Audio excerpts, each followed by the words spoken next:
আসছে বিএনপির জন্য 7টি মহা বিপদ সংকেত।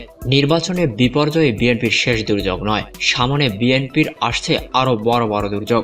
সরকার বিএনপির প্রতি ন্যূনতম অনুকম্পা বা সহানুভূতি দেখাবে না, বরং বিএনপির প্রতি আরো কঠোর হবে সরকার।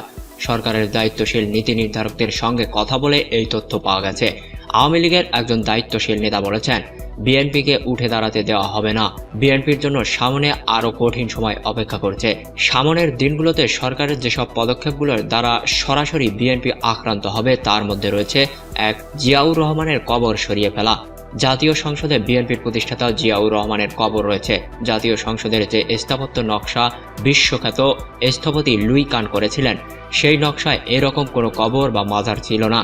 গত বছর মার্কিন যুক্তরাষ্ট্র থেকে সরকার পূর্ণ নকশাটি ঢাকায় নিয়ে আসে। নতুন সরকার লুই কানের নকশার বাস্তবায়ন করতে দৃঢ় প্রতিজ্ঞ। এই নকশায় যেহেতু কোনো কবর বা মাজার নেই, তাই নতুন সংসদে এ বিষয়ে সিদ্ধান্ত নেওয়া হবে।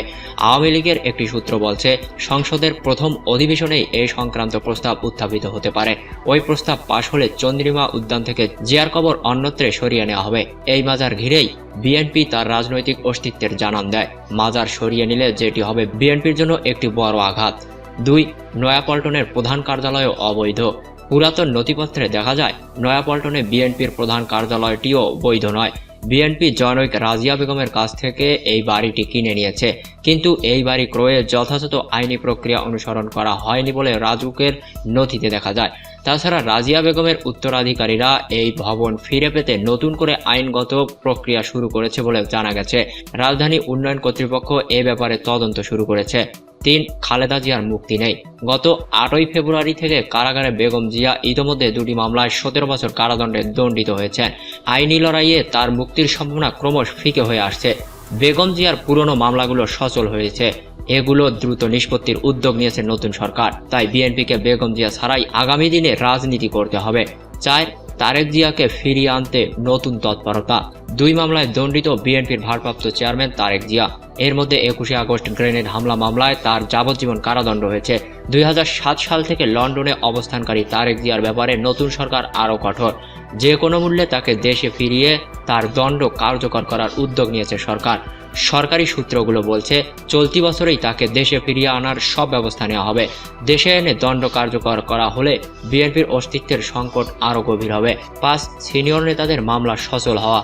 বিএনপির সিনিয়র সব নেতার বিরুদ্ধেই রয়েছে একাধিক মামলা। নির্বাচনের আগে এই মামলাগুলোর ধীর গতি থাকলেও এখন এই মামলাগুলো আবারও সচল করা হচ্ছে। বিশেষ করে দুর্নীতির মামলাগুলো দ্রুত নিষ্পত্তির সিদ্ধান্ত নেওয়া হয়েছে। 6, কর্মীদেরও মুক্তি নেই। নির্বাচনের সময় বিভিন্ন অভিযোগে গ্রেপ্তার হয়েছিলেন বিএনপির বিপুল সংখ্যক কর্মী। নির্বাচনের পরও এদের মুক্তি মিলছে না, বরং এদের বিরুদ্ধে দ্রুত চার্জশিট দিয়ে মামলা নিষ্পত্তির সিদ্ধান্ত নিয়েছে সরকার। ফলে এই সব কর্মীদের আপাতত মুক্তির সম্ভাবনা নেই। ফলে দলের সাংগঠনিক কর্মকাণ্ড মুখ থুবড়ে পড়বে। 7, গুলশানে চেয়ারপারসনের অফিসও উচ্ছেদ হচ্ছে। 2016 সালে হোলি আর্টিজেনের ঘটনার পরই সিদ্ধান্তটি নেওয়া হয়েছিল। সিদ্ধান্তটি ছিল যে গুলশান এলাকায় কোনো রাজনৈতিক কার্যালয় থাকবে না। নির্বাচনের আগে সরকার ওই সিদ্ধান্তটি কার্যকর করতে পারেনি, কিন্তু এখন দ্রুত এই সিদ্ধান্তটি কার্যকর করার সিদ্ধান্ত নিয়েছে সরকার। এর ফলে বিএনপি এই অফিসটি থেকে উচ্ছেদ হবে। বিএনপির সামনে এই 7টি মহাবিপদ সংকেত। এর ফলে বিএনপির অস্তিত্বের সংকট আরও গভীর হবে। দল হিসেবে বিএনপির টিকে থাকাই হবে এক কঠিন পরীক্ষা। সবশেষে একটি কথাই বলতে চাই, আর তা হলো, ভিডিওটি যদি আপনার ভালো লেগে থাকে তাহলে অবশ্যই লাইকে ক্লিক করবেন।